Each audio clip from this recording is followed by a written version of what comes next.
Hi, I'm Steve Coates, and you're watching Nasty Knuckles. And if you do this show, you get water.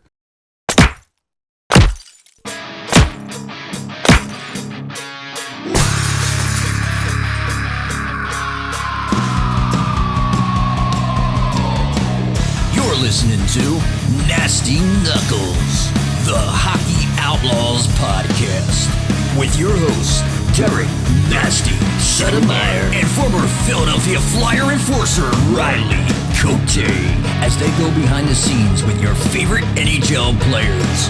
Time to face off.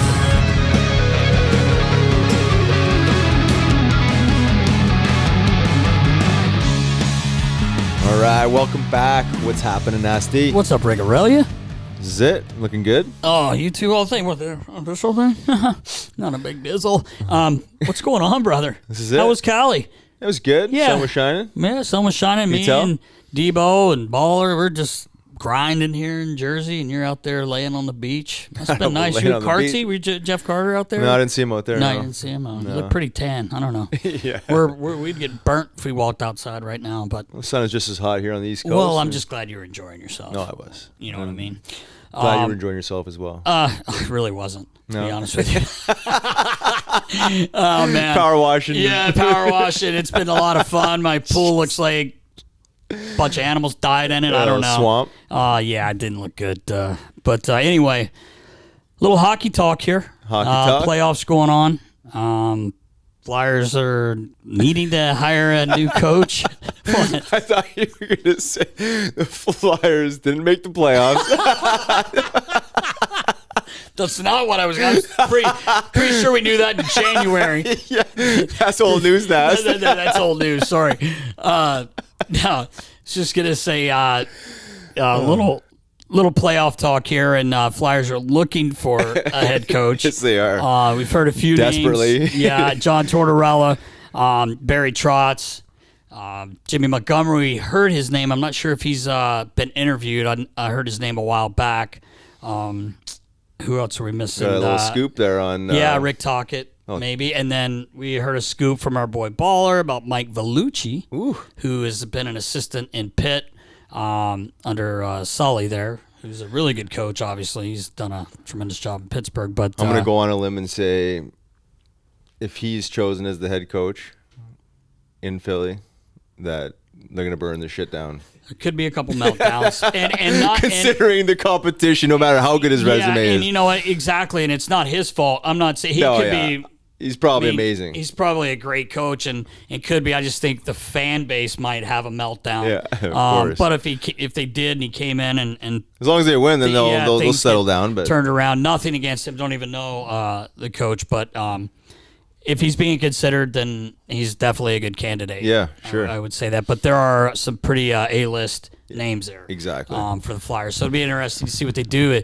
Kind of hoping they do it soon, with the draft coming up. And I think they might wait till the end of the Stanley Cup playoffs. Yeah, and then announce it.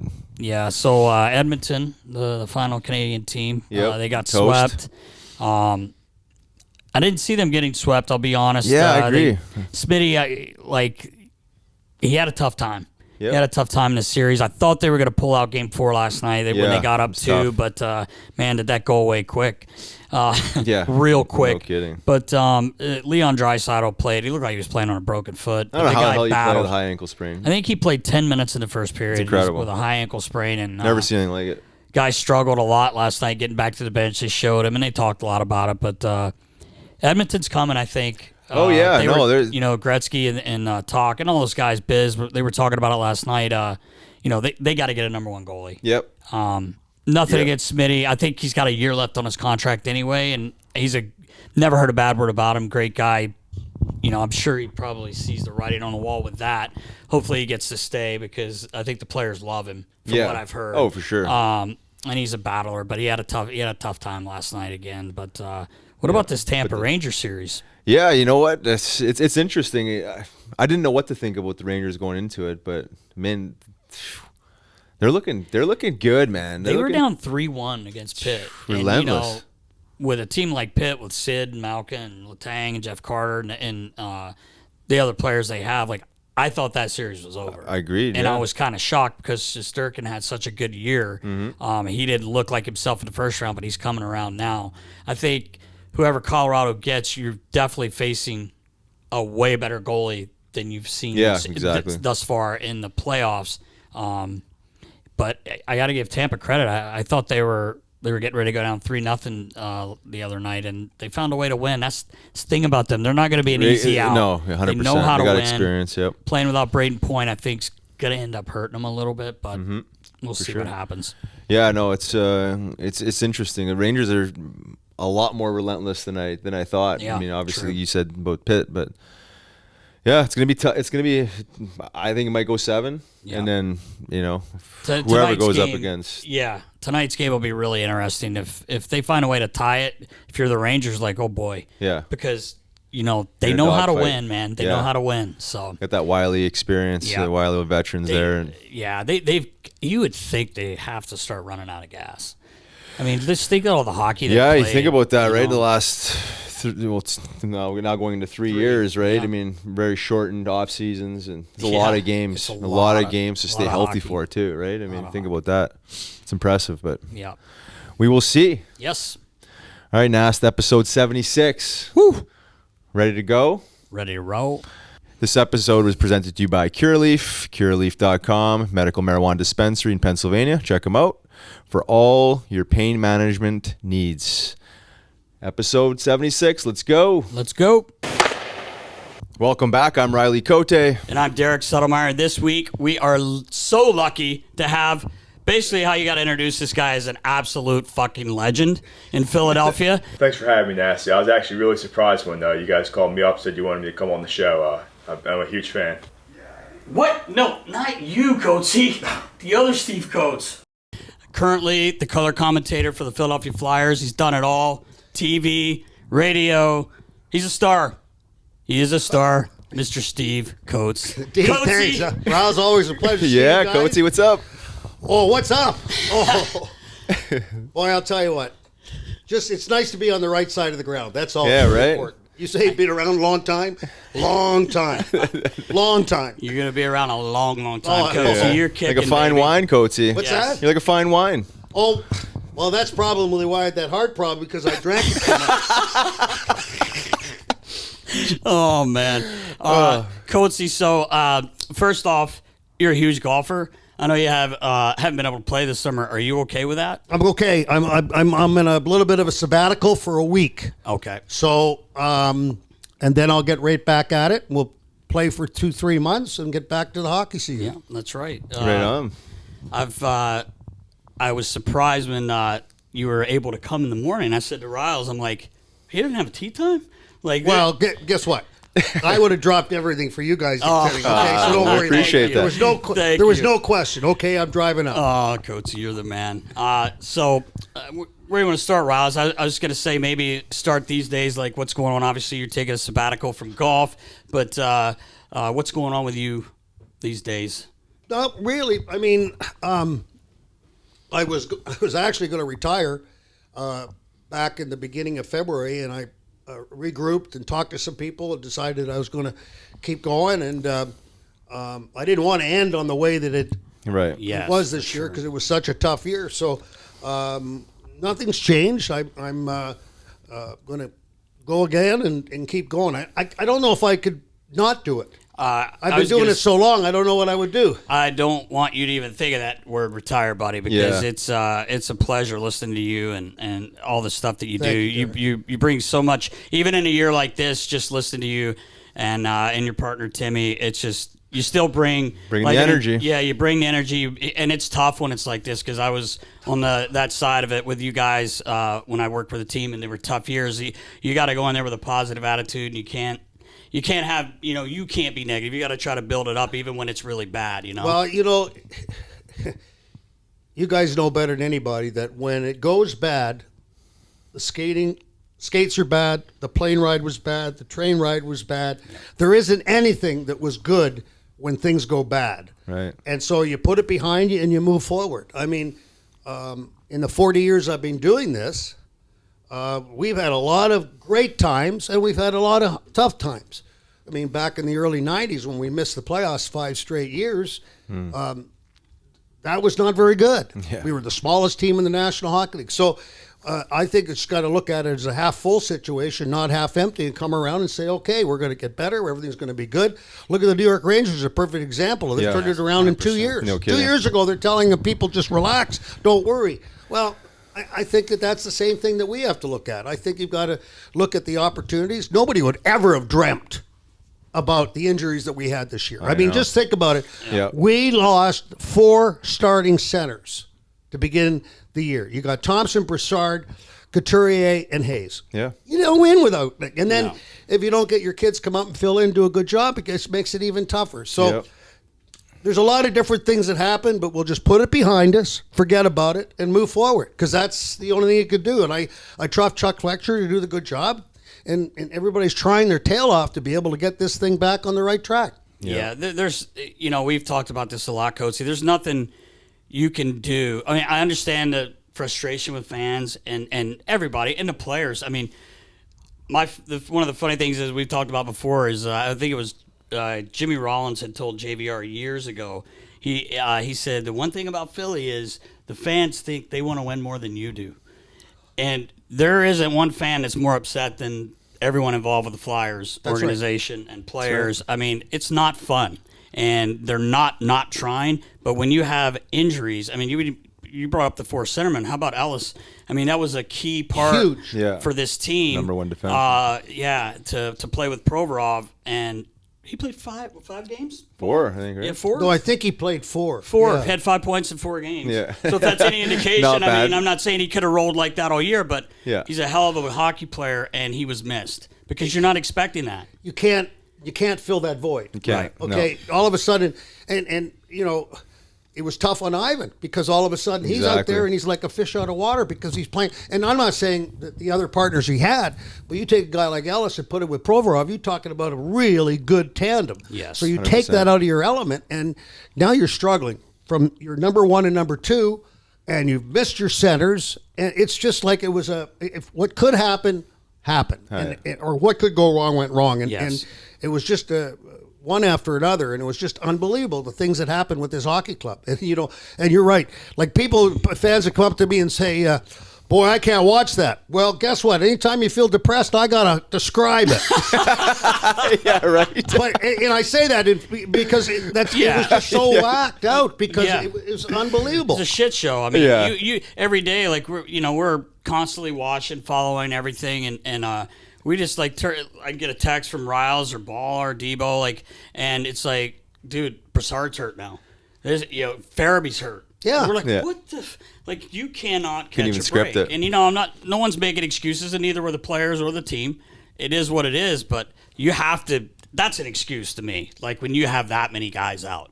Like it's not 2 guys. You're looking at a ton of guys. I think there's a difference between being an excuse and a reason. Right. That's a reason. Yes. It's right there in front of you. Mm-hmm. And, you can't do anything about it. You can't do anything about it. And you try, okay, all of a sudden you change your coach, you try to change a little bit of the attitude. But when you're missing that many people, good luck. Yeah. I don't think you'd want to stand behind that bench and look down and say, who's going to be on my power play? No, I know. When half of them are sitting in the stands. It's demoralizing. And it makes it hard. It makes it really hard. So put that behind us. It goes down as one of the, just part of the history, and let's move forward. It's all about the logo, okay, for me, as long as I've been around there. And that comes from, Mr. Schneider. And I think that Dave Scott and Valerie are trying to embrace that. I think they're doing a good job. They want to win, too. Everybody wants to go after everybody. But the bottom line is that they want to win. Everybody wants to win. And once we start winning again, everything will be just fine. Yep. Yep. All the boo birds go away once you start winning, right? All the negative energy around it. Yeah. And it's hard. It's hard being for a player. The player's us. looking over his shoulder all the time. Yep. And then getting booed after a period and things like that. Nah, it's hard. tough, yeah. Yeah, it's not fun. And you have a skill. I mean, Nasty kind of alluded to it, but so did you, describing, in this case, a frustrating season. Actually putting that into words and communicating that is not an easy thing to do. On the other side of it, you do a hell of a job when things are going well, Thank right? you. I mean, it's a different It's energy. a lot easier. It's a lot easier. That's an interesting question, Rouse. It's the broadcast is directly proportional to the result of the game. You win the game, it's a great broadcast. You lose the game, it's a bad broadcast. And when you do these types of games, if there's nothing going on, it becomes work. Like, what am I going to say now? Yeah. If it's a good game, it's just clicking. Flows. Kind of like just sitting here right now. We don't have to worry about it because we're all good friends and we're going to talk. So we'll just talk. Yeah. And that's what we do on the air. We can, but if it's a struggle, oh my! I mean, like, what do you do? Yeah, I mean, just fishing for stuff to talk about. you're fishing, right? yeah. And you go, well, like nothing's happened. It's been like a horse race for the last 10 minutes. What do you want to say? Well, it's been a horse race. Yeah. I've actually a couple of times I said this year. I said I analyze for a living, and I just want to tell you right now, everybody, that there's nothing going on in this game. I couldn't be more honest. Yeah, right. It was just deadly. Nobody was hitting. We had to lay the guy off that was counting hits. But outside of that, it was fine. Oh, no, he had no work. I know, I believe it. He got up on his hands. He had 5. We got to go home. 5 tonight. But no, there was nights that were like that. Yeah. Oh man, I It was know. a tough year. Yeah, there was some sleepers for sure. So hopefully, boys can bounce back. It'll be, listen, nobody gets more disappointed than anybody than the fans and the people that work for the Flyers. Everybody wants to win. Yep. Yeah. But it didn't work out that way. Put it behind us. Let's move forward. Yeah, you have to. It's the only thing you can do. That's right. So what's going on in the off season? Yeah, we talked about golf. Do you watch any playoffs? I didn't watch last night's game, but I have watched a lot of the playoffs, and I think that in watching these teams and watching what they have as far as their ingredients to become successful is something that we should be looking at. I mean, there's a lot of different things happening right now, and what you need to be successful in the National Hockey League right now. And I think that, our management's looking at it and saying, okay, we got to start with our coach, who we bring in as a coach. What kind of players do we need in to be able to fill in the gaps that we need to be successful? Yep. And I think when you take a look at your center position, you've got Couturier and Hayes as your number 1 and 2. I tell you what, a player that really all of a sudden came on at the end of the year, and I was really disappointed for a long time. But Morgan Frost, all of a sudden, it was like somebody put a switch on and turned the switch on, and he all of a sudden acting like the center that everybody thought he was going to be. Yep. So there's a guy that I kind of look forward to seeing. He's a really skillful player. really Very is. skilled player. Very And if skilled. he, you have to have that type of player on your power play. We were the worst power play in the league last year. Yeah. I mean, the worst. I mean, that's like, how do you do that? That's hard to Yeah, do. that's hard to do. That It really is hard to do. So having that type of skill, and if you look at the lineup, I mean, you can go through the lineup and say, well, you need this, you need that. I mean, would Nate Thompson come back? A guy like Nate Thompson, a guy who, he's a flyer because he plays hard. Yes. Sure. He'll drop the gloves. He does that, but he's probably a little older now. But that goes back into your center position. Could you start the season with Couturier, Hayes, Frost, and Thompson? I don't know. I mean, it's all those different things. And I'm just taking the center position. Right. Who Right, knows? right. Who knows? I mean, the guy that I think is going to be absolutely spectacular, and I don't want to go off script or anything here, is Tippett. Yeah, he's got This kid's a player, and I was just absolutely shocked on how well he shoots the puck. He knows when he's going to shoot the puck, and when he does shoot, every time he has a chance of scoring. Those are the kind of guys we need. We didn't have anybody that could score goals. That's right. Right. And so looking at him on the right side, when you got connecting there, you've got Atkinson there. He might be a little small on that side, but still, I think you got a lot of talent. So, and you missed Atkinson for a while. Yes. Yep. You missed Farabee for a while. These are Who didn't miss time? Yeah, who did really? not? I mean, really. So you just keep going on. So now you like to say, okay, let's put it down. We're up against the cap. So everybody's in Flyerland is waiting to see what's going to happen, and I think it all starts with the coach. That's whoever they pick as the coach, they'll go from there. If that makes sense. I agree. Yeah, no, I agree. There's some work to be done, and there are probably going to be a couple people that have to be moved to try to sign some free that's the agents. game. So there's a lot going on, and it will be interesting to see. what we do here or what the Flyers do. Yeah. So, Well, building off that, I mean, you mentioned the coach, obviously the pillar, but I mean, obviously got to build a team around the coach. I mean, there's some pieces missing, obviously, right? Yes. You move G, and, you got 60, 70 points, easy gone. You got to replace those points and some, right? Just to be a playoff team. That's exactly correct. How do you see them maneuvering in the offseason to fill those voids? I know it's not an easy question to answer, but I mean, is there anything that you've been hearing or? Well, no, I haven't. I actually no. That's it's been very quiet. Yeah, yeah, it has actually. It's been very quiet. I think that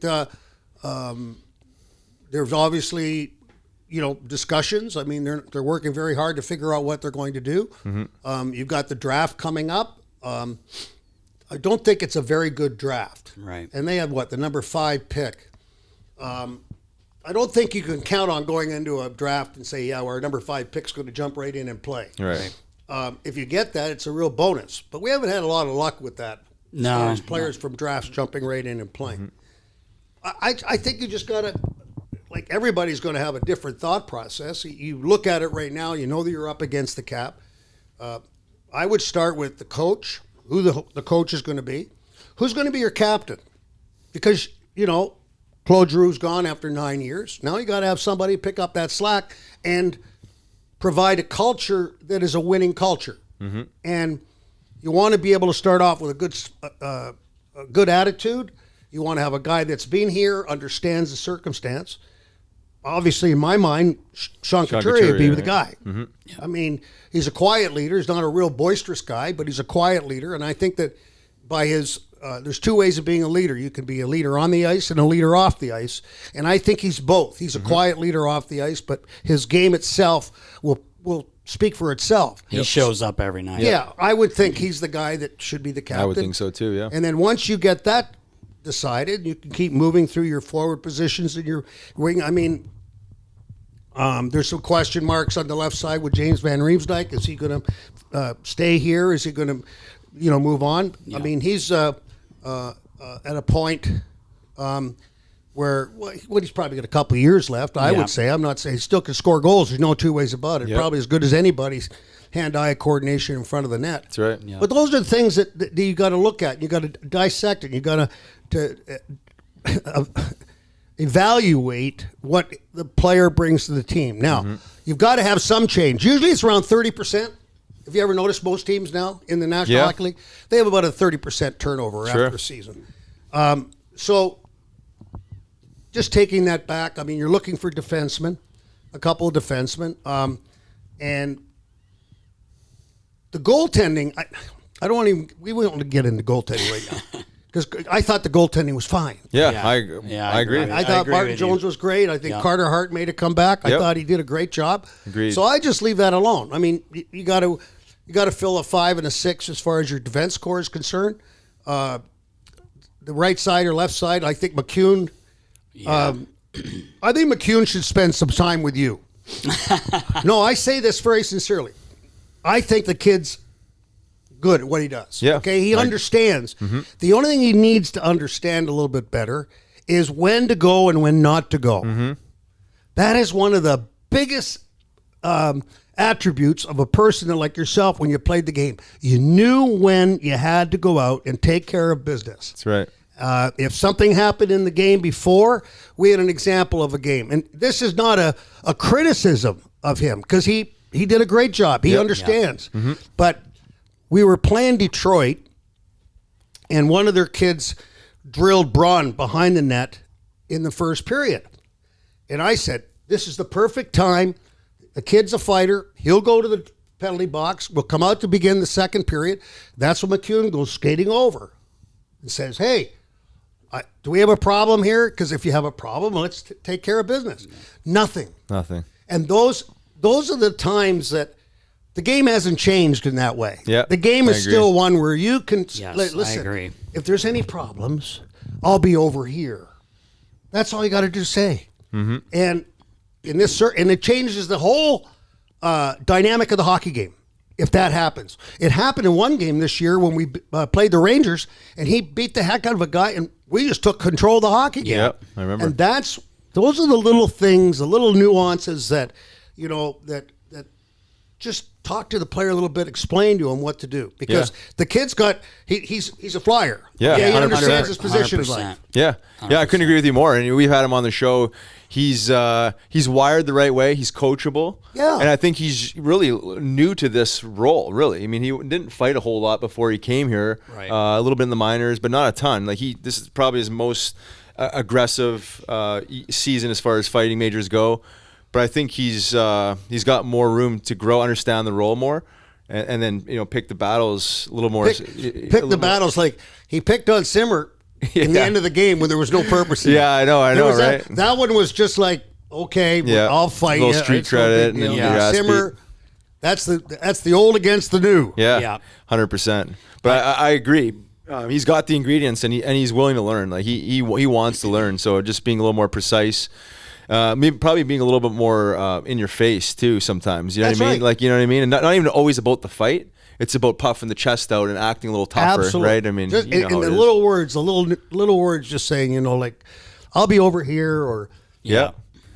I mean, and sometimes you don't have to fight because you've done the groundwork by puffing the chest out a little bit, That's and right. everybody knows, sometimes because there's nights that you don't want to fight.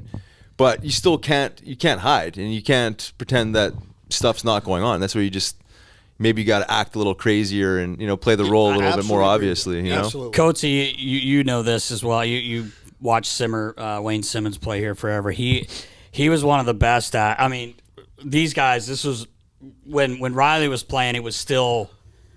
The game was a little different. The rules had changed, but it was still like he's fighting LaRock, he's fighting these guys. But Simmer, like even the last few years when I was with the team, all he had to do was say something on the bench. I mean, he wasn't even on the ice sometimes. He would stand up and say, "Hey, come here if you want to talk to someone. If you touch him again, blah blah blah, all that stuff." But he used to go into scrums, coach, and guys would be looking for quarters on the ice. They didn't even want to look at the man. No. They didn't want to look at the man. It's a real thing. And I said that to Sidney Crosby one day when we were in Pittsburgh 2 years ago, and we were kind of fooling around with Phil Kessel, and I was telling him that him and G were going to fight from the year before in the playoffs, and he was like, no way. But then Wayne ended up, Sidney Crosby ended up saying something about Wayne. He goes, this guy's a beast. I just said to him what I told you. He goes, that's the truth. He comes into a scrum, you see guys just scattering. Yeah. But once you get that in your game, I guess, puffing your chest, like Riley said, it means a lot. It's huge. It's absolutely huge. That's when you take a look at the teams that are in the playoffs right now. They have that element. Yeah, exactly. They have that element. Yep. And you've got to have it because it makes everybody in the locker room feel better. I think 100%. you're looking around and say, okay, we're playing the Washington Capitals tonight. They got Tommy Wilson. Well, we got McCune. Yep. Okay, so we're all right now. Yep. Okay? And it's so important because it makes the other 20 guys feel, or the other 19 guys in the locker room feel, okay, we're fine. If you're looking around that locker room and you're going, they got Tommy Wilson.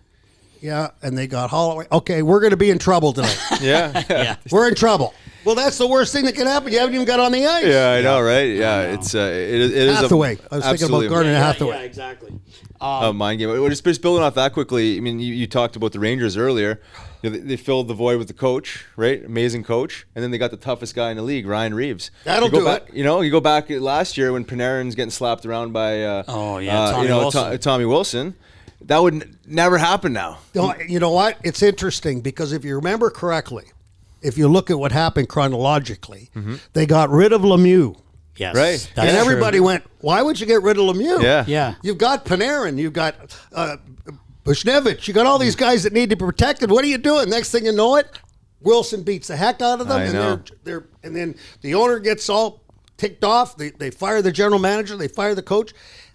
It's simple. Yeah. It's really simple. So they actually did a heck of a job going out and getting Ryan Reeves to say. I agree. And that goes back to the element of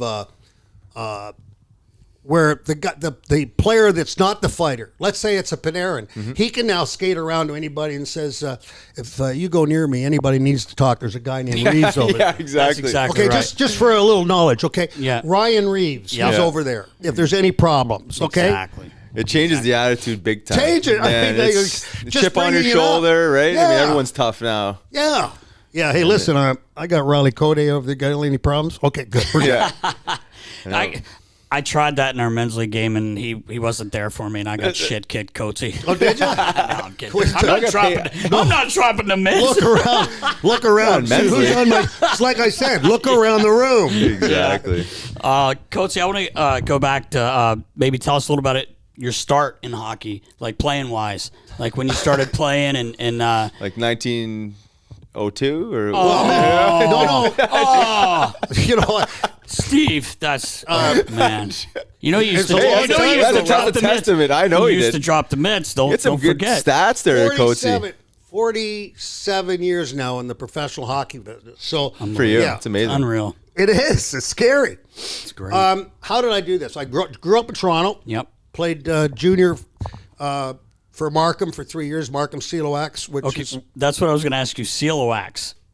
What was that? Is that Celoax was a company back in those days. that's what it instead was. of just Okay. being, it's called Markham Waxers now. Okay.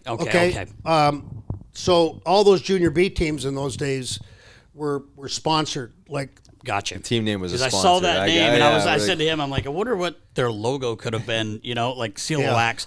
And I saw that it was the MJBHL. Riley, I didn't say it, Coach. He was like, "Is that might be the Major Junior Ball Hockey League? Is that where it started?" where the hell is that? No, that was the name. That was the name of the league. MTHL. That's what I played. Metro Toronto Hockey League. Yeah, no. And then I played the Ontario Junior B for 3 years. Yeah. I was living big then. I was making $2.50 a game. wow. I think that's what Oh I'm. yeah, I was killing it. That's Big awesome. time. And then, in Markham had a lot of Adam Oates played in Markham. Bob Oh, Daly wow. played in Markham. Steven Stamkos played in Markham. No way. Oh no, there's a didn't know lot of players, National Hockey League, former and present, that played in Markham. That was a hotbed of junior B hockey. And then I went to Michigan Tech University on a hockey scholarship. I didn't go to visit the school prior there, and it was a little bit of an awakening when I got there. Michigan Tech's way up in the Upper Peninsula of Michigan. It's 275 inches of snow a winter. Oh boy. 4,000 guys, 300 girls. And they wonder where I learned how to drink beer. Because you used to have to call. You used to have to go in October to get a date for February. I guess when people say the more you drink, the better they look. That's when you're dealing only 300. 300 girls. 300 girls, 275 inches of snow. Okay. That's where we learn how to play hockey. I got to say this real quick. I've known Coatesy since I was a little kid. He's been great to me my whole life. My dad was his trainer in Maine and in Philly and everything. And I have to say, like, I didn't know you had played college until you and my good buddy Mikey Aldridge were talking, because he was an equipment guy there. He's the head equipment manager with the San Jose Sharks, right? And he was with me with Team USA at the Olympics, and I didn't know that till then. So, Mike Aldridge, the guy who came out of Michigan Tech. Yeah. When you played college, I'm being honest. This is an honest question. Like, I know you played pro without a helmet. Like, back then in college, did they even have helmets? Or you played with a helmet? Okay. I wore a helmet. Okay. I wore Spaps, the original ones, the one that Bobby Haggard. Yep. And Butch Goring wore it for years. Yes. That white helmet was one piece of plastic in the middle, and then front and back. Yep, and then right. we went to the CCM. And at that time it was a whole different look. And I actually fractured my skull with it on. No way. Well, back in the day, this will really surprise you. In my last year, they changed the rules. But before that, you couldn't, as a forward, moving into the offense or defensive zone, the defenseman could hit you, but I couldn't hit the defenseman. Wow. Oh, yeah. 3 years I played like that. So you could go in the corner and get your brains beat in by them, but you couldn't come back and, like, you couldn't take the man out. You couldn't do anything like that. So all of a sudden, in my senior year, the first game, we're playing Lake Superior State, and I like to take the body. So the guy came around the net, and I went right after him. Next thing you know, I was laying on the ice, and I had broken my nose. I had a concussion, and on top of that, I had a fractured skull. With from a helmet on. Yeah. With a helmet on. Wow. So yeah, we wore helmets, but they didn't work. No, obviously not. Those helmets. Yeah, that's oh man. Yeah, They're a different I really animal. did wonder that, because I know you played without a helmet. Didn't No, you? I didn't. In pro, did you? I came. In pro, did you play without a helmet? No, I came here in '73 for training camp, and I said to somebody, I said, should I wear a helmet? And they said, no, shows you're scared. I said, okay. So I didn't wear a helmet. Wow.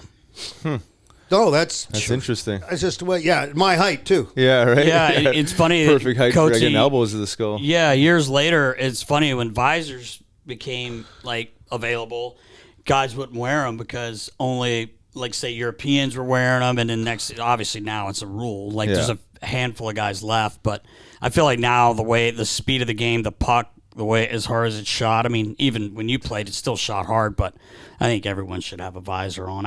It's tough probably when you're fighting, but I don't know. It's just so many pucks getting deflected. And I don't know. Sure. Yeah, the speed of the game. Deflection. You know what? It's amazing. There's not more people hurt the way they shoot the puck now from the point, and the way they block shots and things like that. It's really absolutely amazing to me. Obviously, the equipment's come so far. I would never back in the day. You wouldn't block a shot. Are you kidding me? That's why the goalie's got the equipment. Yeah, Let him right? stop. Yeah. I used to tell our goalie, A lot of flamingos. if there's a minute to go and we're winning 2-1, I'll block a shot for you. Outside of that, I'm not going to do it. I mean, they hurt. Oh, yeah. And the equipment was, inferior to what they have now. 100%. You get one in the toe, you get one in the shin. Oh, my goodness, it would just absolutely sting. Why do that? Yeah. Why? Now it's mandatory to block shots. Get the shot blocker. That's right. That's right. You're coached into being in shot lanes. So, Coatesy, I saw your stats. Des Moines, is that how you say it? Des Moines. You were there. Was that the IHL? Des Moines Capitals, What a year. So, point per game guy. Yeah, back in the day, it was a pretty good year. We won the Turner Trophy, Turner Cup, on the IHL. The line, actually, Mike Emmerich made a big deal, but he was the play-by-play guy for the Port Huron Flags that year. So I got fortunate to play with a guy named Peter Mara and Ian McKinnon, and we spent the whole year with the highest scoring line, and then from there I went south. Yeah. Right.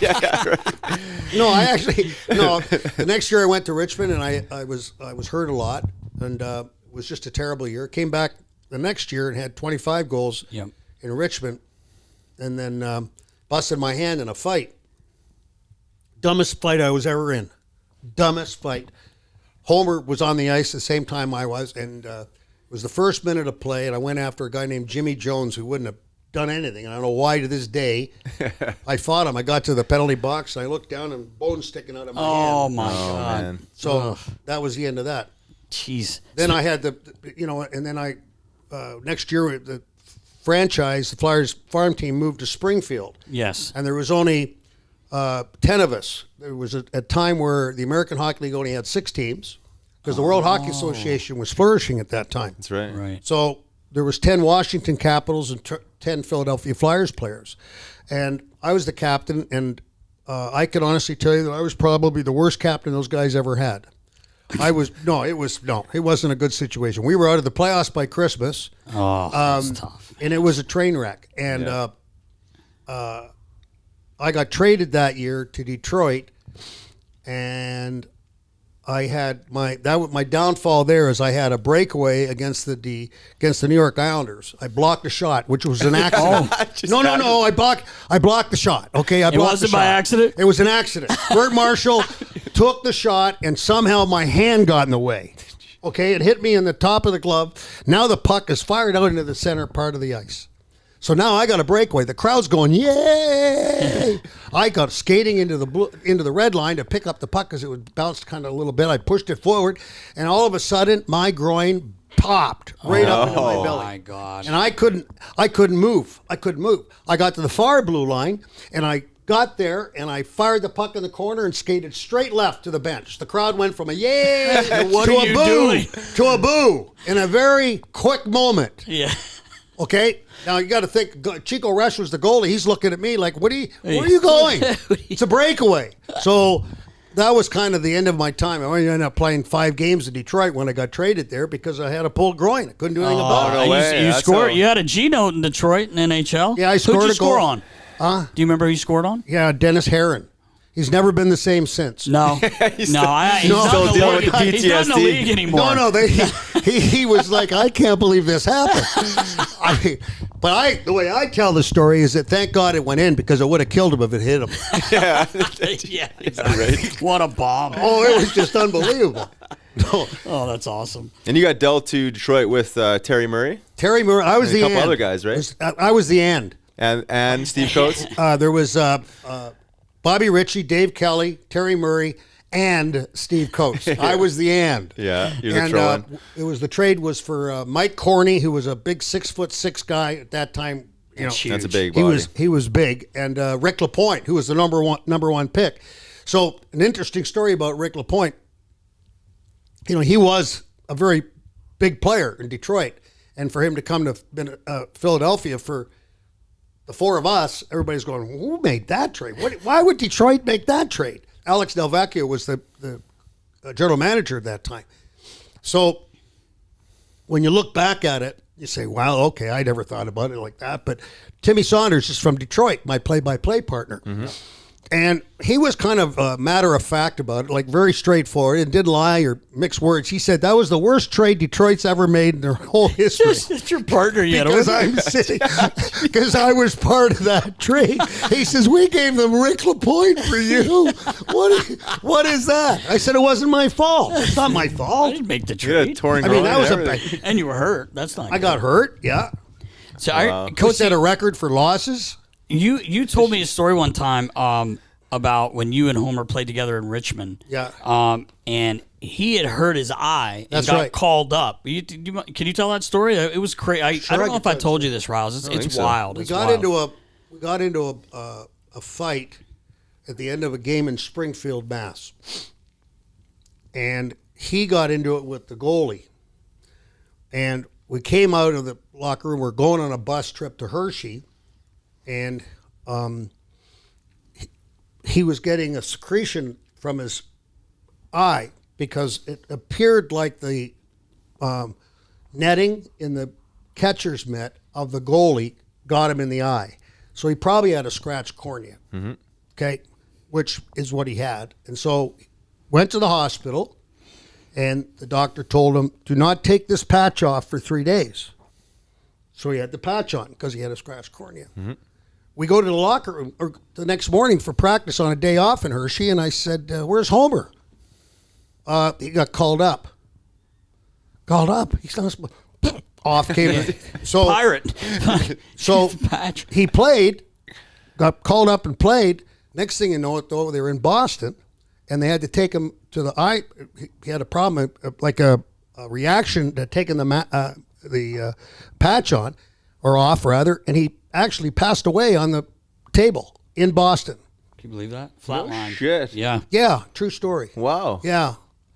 He's not not hear that. hard-headed at all. No, Homer. but that's a typical hockey player, and I hope he doesn't get mad for me telling the story. I think it tells an you a lot about him. Yeah, it sure he wants does. to play the game. He was a hard player. Yeah. He was a team guy. Came tonight to play every night. Interesting that the organization would actually call him up having that injury, though. They right? wouldn't know. Yeah, back in the day, it was Nobody knew. Your medical guy was Oh, your so- equipment guy. Like it wasn't. Oh, You so know it where our wasn't, it medical wasn't guy diagnosed was? at the time. We were trying to right. get a hold of the medical guy. Where do you think he was? Yeah, at the Bar? He was at the track. Oh, it's the track. I thought you were gonna say the What do you bar. think? Yeah, you're trying to get Earl. Okay, yeah, Earl, he's at the track. Okay, fine. The guy's got a bad eye. Throw the Pirates of the Caribbean on. Yeah, You'll be yeah, good. Johnny Well, Depp. but Homer was the real deal. Yeah, no doubt. So speaking of Homer, I've known him since I was probably met him when I was about 7 or 8. Always been great to me.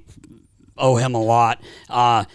Played basketball a lot with him because that was one of his favorite workout things to do. Everybody's heard all the stories about it would get ugly. It was basically hockey, but basketball. I mean, I guess hockey rules. You know, Yeah. you were allowed to hit, elbow, all this stuff. But how scary was he?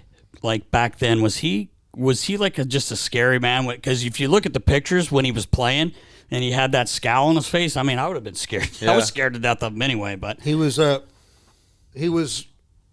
just a type of a flyer player. That's Right. what he was. I mean, we got him from the Minnesota Fighting Saints. He came to Richmond, and I remember when he first came into the locker room and he's sitting there and he was built. Yeah. He was cut. And I went, hockey players were built like that then. Yeah. Okay. And I said, you lift weights? He says, no. What? What? What? So we had got him from the Minnesota Fighting Saints, for the World Hockey Association. He came, and I don't think he played 10, 15 games at Richmond because they knew what they had up there. This guy was a big, tough, right-handed shot, and he fit in just like perfect. Right. Just absolutely perfect. And he's gone on to have a heck of a career. And, Yes, for sure. and deservingly so. Yeah, 100%. Coatesy, I was going to ask you, I think we all know about guys getting traded in hockey. I never heard of someone getting sold in hockey. Oh, I told you that story. Yeah, I got sold. Yeah. Yeah. Well, I had a lot of things happen to me as a player. Quite the story. Yeah, I was playing for the Philadelphia Firebirds, which was Colorado's farm team, under contract to Detroit, because Danny Belial had become the coach of the Philadelphia Firebirds of the American Hockey League, and I had played for Danny in Des Moines when I had such a good year. So he thought I still had that in me. Mistake. But so we're halfway through the year with Philadelphia, and I got a phone call from Jimmy Skinner.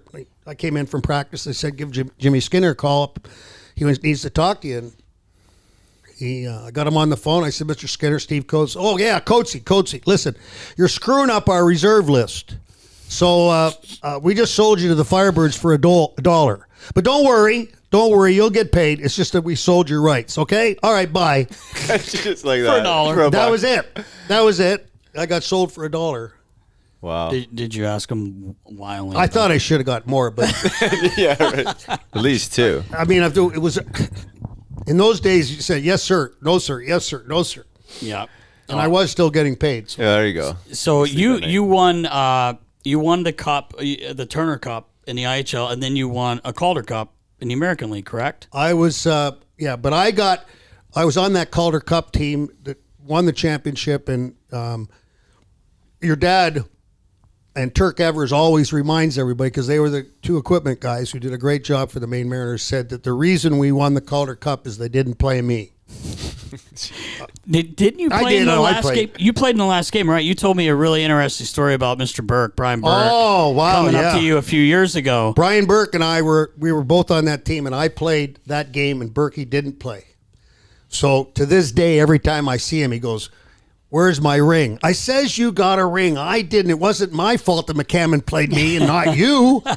Why are you blaming me? Oh man! Because we won that one game. The last game was in Maine. Okay. And he was hot about it. And so to this day, now that was what?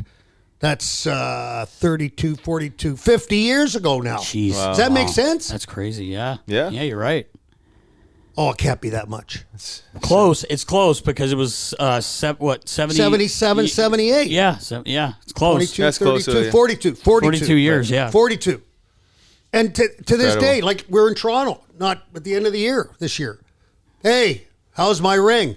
I said, I got you got your ring, I got mine.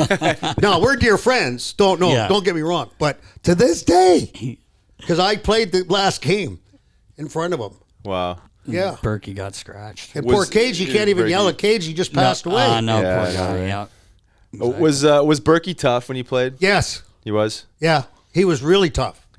He Yeah. only played 1 year pro, I believe, right? He actually played the 1 year in Maine, and he went back to Harvard Law School, got his law degree, then became an agent. After being an agent, he was a general manager, then he was vice president of the National Hockey League for a while there in the early 90s. Oh, that's right. Yeah, I forgot about that. yeah. Yeah, he sure was. That's yeah. right. So, no, he's a very talented guy, knows his hockey. Yeah. Great guy to go have a beer with. Yeah. And so, yeah, he's done very well for himself. But, yeah, he only think about that. 1 year, and then he says, okay, I don't want to do this Yeah, anymore. he made the right choice for sure. Yeah. What a career. He's had an Because I always wondered, like, knowing him as a GM and how he built his teams, right? He was obviously pro toughness every team he had, right? I mean, Right. But then I remember looking back on his like hockey DB stats. He played 1 year, and then I looked into like his fighting majors, and I didn't really find any evidence of him actually being tough. You know what I mean? No, he was tough. So I wanted to make sure But that you see, the problem with that is that we had a guy named Jimmy Cunningham okay, who he was tough, and there was a lot of guys on that main team that could take care of business. So he kind of just blended in perfectly. And then the year after that, that's when I was with the Firebirds, and that's when Maine was really stacked. Glenn Cochran, Jimmy Cunningham, oh my goodness. And then Paul Stewart wanted to take on the world. Oh, boy. You've never heard that one? No. Well, Paul Stewart, the former referee, Right, Yes. I played with him with the Philadelphia Firebirds. Oh, okay. And he was a guy that would fight anybody. And whether Stewie won any fight or not, it's not my decision to make. How's that? Yeah. Right. Okay? Right. So we're getting beat, I think, 7-1 in Maine at the end of the second period. Beck Widland's our coach. He comes in, starts screaming about the fact that nobody's got any balls. We got to do this and do that. And the guys that we have, they're supposed to take care of business, aren't taking care of business. We had two, Paul Stewart and Billy Jack. So let's get there's going to be some guys out of a job tomorrow. He throws the tape in the air, and that's it. So here comes Stewie. Stewie goes in. He starts throwing sticks, goes into the bathroom, comes out, throws some more sticks, picks the tape table in the middle of the room, fires that out, says, I'm not losing my job over you guys. And I said, oh, no. I was sitting with Gordy Brooks. I said, oh, no, we're in trouble now because Maine's loaded. Yeah. No, you got John Paddock, they got Al Hill, Glenn Cochran, Jimmy Cunningham. I mean, they're loaded. So we're skating around now in the warm-up for the third period. And Paul Stewart's yelling at Cunningham, screaming at him. You think, man, and Jimmy's going, look at the score, you stupid idiot. Take a look at that. And Stewie's going, oh, I'm going to give it to you and all that. Next thing you know, Normie Barnes grabs me. Oh, Norm Barnes, yeah. I remember Okay, that. now Barnesy and I played in Richmond together, and you know what the rules were in those days? You did not take your eye off of the guy that grabbed you. It was like that. You had your hand ready, and you didn't move. If you did, you're going to get. If you didn't, you're going to get hit right in the head. Oh, yeah. So I didn't pay attention. And Barnesy says, you got to watch this. I said, Barnesy, I'm not going to look. He says, Coatesy, just go. I'm going to turn you around here. We got to look at this. And Jimmy Cunningham is just killing him. He's now I've never seen a guy. He was in a real good fight. Yeah. Oh, boy. So now all of a sudden, okay, let's go back. Let's start the game. No. He's not done yet. Now he wants to fight Glenn Cochran. Now he got shit kicked, right? Yeah, absolutely. Okay. Now he wants to fight Glenn Cochran. And Glenn Cochran just tunes him up. So now he's in the corner of the rink, and he's bleeding out of both eyes, okay? And there's a lineup now because he keeps going like this to everybody. Oh, my God. And we're not doing a darn thing. I'm not. Okay. So now you got all these other guys lined up to go after him. The referee comes over and says, Coatesy, get him out of here, please. And so the picture of me taking him off the ice in Maine, and Stewie will tell you about this. I mean, it happened. That's what happened. Yeah. Because they did a big article on him in Sports Illustrated, the picture of him in the corner being escorted off the ice by me is in Sports Illustrated. I got to go back and find I that. gotta check that out. Baller. We'll find it. Baller will find it. But that was, and then we got beat 13-1. Wow. Yeah, Favi wasn't guessing wrong that night. Yeah, And then what? Paul Stewart became a ref after that, or Yeah. that was a the end good of it? referee. Yeah, I know he was. Yeah, I'll he was. tell you what, he's a great scorer, Paul Stewart. Good guy. Yeah. Was when I came to training camp here in 1973-74, he was doing the laundry for the Flyers. No Come shit. on. He was going to University of Pennsylvania Wow. for school. He was, and he would work part-time for the Flyers doing laundry. Next thing you know, oh my God, Paul Stewart's in the World Hockey Association, playing for the Quebec Nordiques. Wow. And then ended up playing with us in Philadelphia for a short period of time.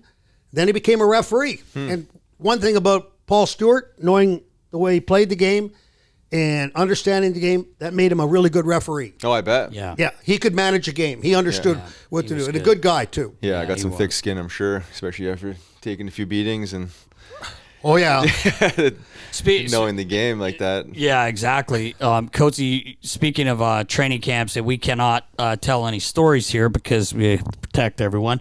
But training camp, I remember my dad telling me a couple stories about the boys getting together and having a little show at a contest. That was at the Westerners. Yeah, we can't talk about that. We're not. But what do you think would happen if the guys tried what was going on back then these days? Arrest or I would say jail that time? you'd probably all be in jail. Yeah, we won't get into that. I would think in the world today, for anybody in any kind of business or any kind of thing, the things that happen, nope, those days are gone. Yeah. Jail time for sure. Some great stories. Oh my God. Now, let me ask you this. You've seen a ton of pranks because you've pulled some yourself. I won't bring up the night I got into your room in Montreal and you didn't know it. I was behind the curtains. It probably wasn't the smartest thing That's I probably did. why he had a heart attack. No, he was actually. I didn't scare him as good as I thought. I had it on video. I don't know if I still have it, but I just jumped out and Coach was like, "What the fuck? I knew it. The curtains weren't closed when I left." I walked into the room. And I said, that's not the way I left this room. That's the strangest thing I that was I'm behind in. his curtains. I mean, think about it. We were in Montreal. Yes, paying attention. we told the lady down front, listen, I know this isn't normal. I'm with the team. It's his birthday. We're going to set some balloons and stuff up to surprise him because he had ordered, I don't know if you ordered Swiss Chalet that night, but you like to do that Probably, in Ottawa. yep. He had food being delivered to the room, so I saw him paying his tab there. We were having a couple Sprites downstairs in the bar, and so I ran up ahead of him and I got in there and I came flying out of the curtains. He was like, "Whoa, you fucker! I knew it." The curtains, it was pretty good. But Let me tell you, that's a little unnerving. Oh, I bet. yeah, That's a little unnerving. I had to do it quick because you never know what's going to happen, right? Someone walks in the room. I had to do it right away because I didn't want to be hanging around. But what I was going to ask you, Coatesy, is like, what's one of the best pranks you've seen? I mean, even going way back, because you guys were pretty ruthless. I heard cutting cowboy boots the guys would wear, shoes, jackets. I mean, yeah, guy would leave and he didn't know he had a hole in the back of his coat. The one I've always been very proud of. I was one of my guy named Mike Lampman was in Richmond, and he came in one night one day, and when I was in the shower or something, he took all my clothes and he tied them in knots. Well, it's really hard, believe it or not. Oh, yeah. That's a lot of work. Now you got your jeans, it's all tied in knots. I said, I'll get him. He bought a brand new Porsche. oh boy. He used to park, he was like his little baby. He'd park right down in front of the Richmond Arena. So I went and got 4 chairs. I took those tires off and I took them. And I put the Porsche on 4 chairs. No sitting way. in front of Richmond Arena. And then, That is great. just so it would make him really feel bad, I didn't bring the tires back because he didn't know who had them. Wow. So that car stayed there that night with the 4 chairs. That's impressive. That's a good one. That is a good one. Did you ever I've figure always it been out? very proud of that one. Did you ever figure it out? That was you? Oh, yeah, he knew. I Yeah. told him the next day. Okay. All right. Yeah. Next day. The next day. I told him the next day. That's pretty good. I'm Yeah, sure. I've seen a few good ones too, and I figured I'm sure you saw a ton. Oh, yeah. That you can't do anymore. It's a little different now. Guys are more sensitive. Well, all the different. It's not even just. It's the world today. Yeah, The world today doesn't. I don't know if the word condone or allow, whatever. But Yeah. it's, A little soft. We Yeah, just it's a keep little moving soft. on. Yeah, a Yeah, little soft. exactly. Coatesy, We don't have to. One thing for sure, especially for me, if I pass away tomorrow, I can't worry about if I had just done this. Yes, that's true. I don't have to worry about that. Yeah. I've had a heck of a time. I tell you what, you have. Coatesy, you're a tough man. I gotta tell this, Riles. I'm not sure I told you this one, but a few years ago you ruptured your Achilles tendon, and I mean, like we were going to have some dinner. And the funny thing was, not funny at all, but I tried to grab Coatesy's arm just because we were in this little bit higher of a van. He goes, get off me. I don't fucking need you. And he jumps down, but he just hit funny. And he turned his ankle, and he's like, I'm all right. And he's walking. We go in, we get some ice. We're just like, hey, throw some ice on it. Next thing you know, look up, Coatesy's, he's dancing, so got the music going, and but he's like, I think I'm all right. Well, it turned out he literally ruptured that thing, and I remember his love for golf. You were like, I'm going to Florida this week because we had that break. We had the NHL has the break now. He was going down with Mr. Clark to play golf all weekend, and you were rattled, but you were like, rattled. He was I guess standing there so. going, I think I could. I'm pretty sure I could play. And the doctor came in and he goes, look, when I hit here, your ankle should move, and it didn't. He goes, your Achilles. Yeah, Drew was on the other trading table. The orthopedic guy for the Bruins came in and said, you have a torn Achilles tendon. Wow. And I wasn't listening to him because I was walking the hall waiting for it. I had taken my brace off, which wasn't very good. But I said, I'm fine. I don't need anything like that. And Dee kept saying to me, well, you gotta lay off that. If that thing's, I'll be fine. And the next thing you know, here I am with the Achilles tendon. Wow, that's no joke of an injury. No, and you should have seen that once he had the surgery, he sent me a picture of the scar. I mean, God, that's not a great injury. No. But with your toughness is one thing, and I think he had the quickest recovery of anyone with that surgery. Because Really, you yeah? were playing golf. I couldn't believe you said, I must have messaged you for something, and like I always do, probably a room in ACs always. Well, we went on the road. Remember, I should never have done that. Calgary, Vancouver, Edmonton. You had the wheelie thing. I had the scooter boy. Scooter boy. So that was, I think that was about 3 weeks after I had the surgery. And then you ended up golfing, though. I remember when I had messaged you or called you, and you're like, I'm on the course. And I'm like, already? You're like, yep. Still shooting 2 under, 3 unders. Oh, yeah. Right, yeah. Ringer. He's yeah, a ringer. No, absolutely not. I'm a short stepper. Short stepper. Yeah. Riley's golf game's unreal. Yeah. Usually find pieces of golf balls after he hits an them. ugly sight. Kind of like the pucks used to stick in it a little bit. Pretty much the same. Chop 'em in half, Coatesy. Same mitts, you know. 4 hours Rock of hard. entertainment. Yeah. Yes, it is. He usually doesn't last that long. He plays about 8 or 9. He's like, boys, you guys take over here. If we're in a tournament. Yeah, it's ugly. No, it's not that bad. Coatsy, I was going to ask you, I've heard you speak different events, golf tournaments, ton of jokes, right? I mean, you're known for all your jokes. You ever forgotten a punchline? Have I? Yeah. Oh, God, yes. Yeah? Oh, absolutely. My goodness, yeah. And yeah, I did that one night telling a Howard Eskin joke. Forgot the punchline totally. And then during the whole time, I didn't even remember it. So I just moved on. Was that an Eshies tournament?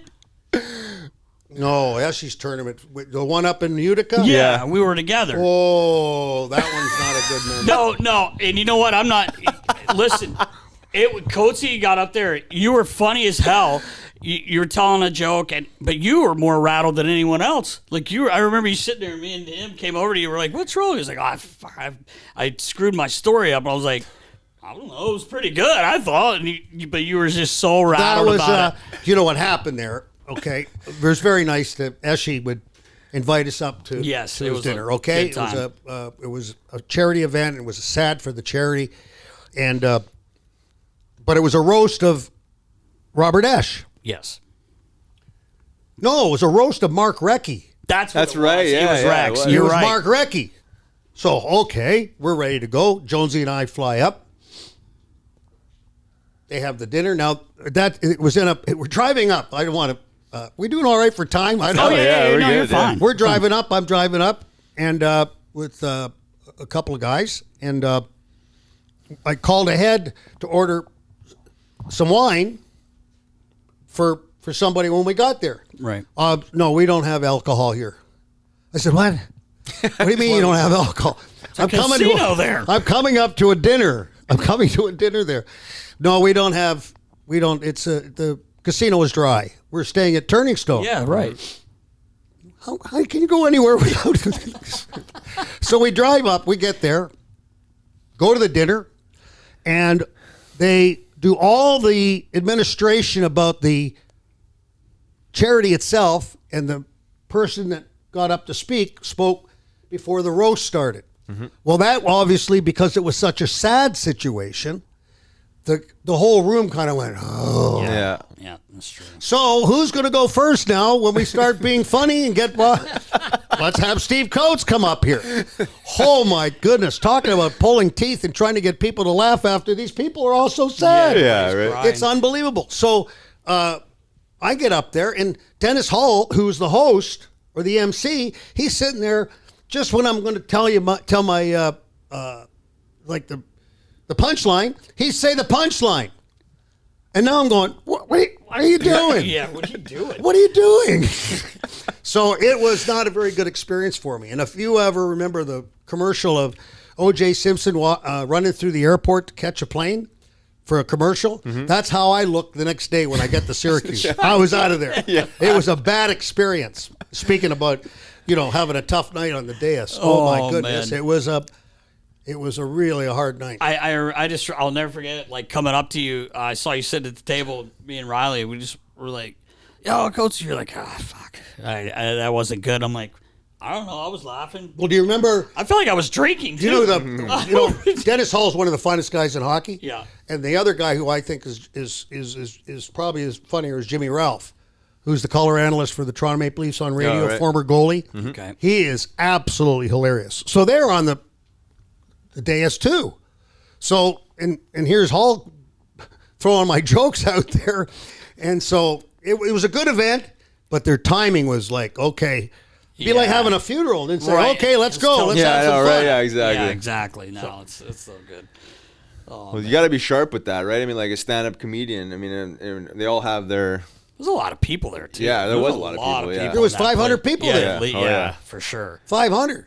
Yeah. But when you got the floor and you're rambling off on a joke, I mean, you got to be on, man, right? I mean, Yeah. it happens that every stand-up I comedian. remember everyone that. Like bombs. I can't remember where I was yesterday, but I remember that because they did have alcohol, and the bar was in the back of the room, and so everybody gravitated to the back of the room during they actually were walking around like that. So it was like, oh, do you think the event started yet? Yeah. They were in the back drinking, so it didn't matter.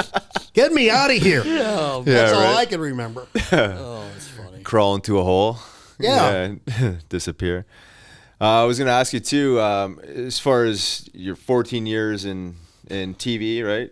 I think that's what it was. Oh, I've been on and off 14 Consecutive last years. time. Yeah, 14 from 99 to 2014, and back in the 80s at Channel 29, Channel 57, which wasn't a good experience for me. But 14 years. 14 Go ahead. years. I'm sorry.